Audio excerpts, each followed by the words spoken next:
ফুলশয্যার আলোয় ভরে ওঠা ঘরে দাঁড়িয়ে আদিত্য সুদীপার দিকে তাকিয়ে যেন মুহূর্তের জন্য সবকিছু ভুলে যায়। তার দৃষ্টি একেবারে মনোমুগ্ধ হয়ে যায় সুদীপার দিকে। সেই মুহূর্তেই সে মনে মনে একটি বড় সিদ্ধান্ত নিয়ে ফেলে।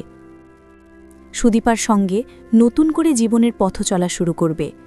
কিন্তু এই হঠাৎ বিয়ের ঘটনায় চ্যাটার্জি বাড়ির পরিবেশ একেবারে বদলে যায়। আদিত্যর বড় মা রাগে বিয়েটা মেনে নিতে পারেন না।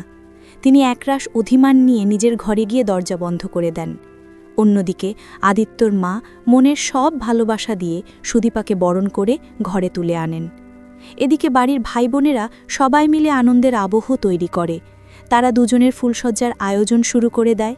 সুদীপাকে নতুন সাজে সাজানোর জন্য আদিত্যর বোনেরা তাকে ঘরে নিয়ে যায়।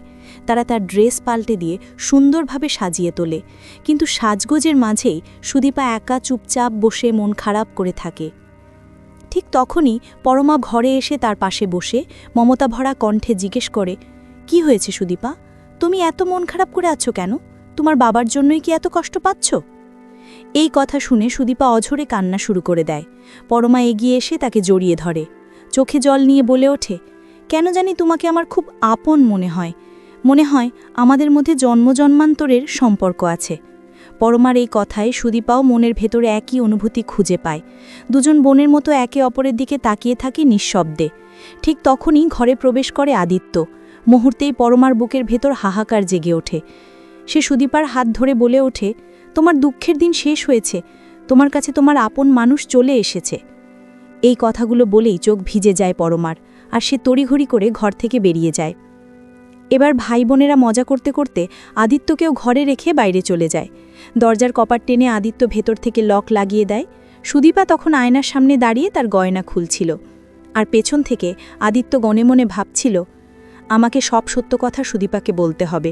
আমি এই বিয়ে করেছি পরমাকে আমার দাদা ভাইয়ের জীবনে ফিরিয়ে দেওয়ার জন্য, তাদের সুখ ফিরিয়ে দেওয়ার জন্যই আমি এই সিদ্ধান্ত নিয়েছি।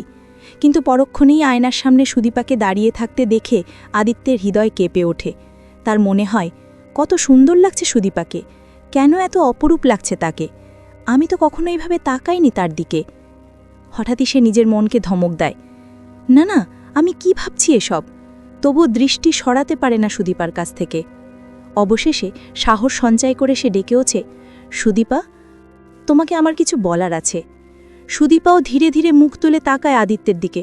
দুজনের চোখের দৃষ্টি এক হয়ে যায় এক মুহূর্তে।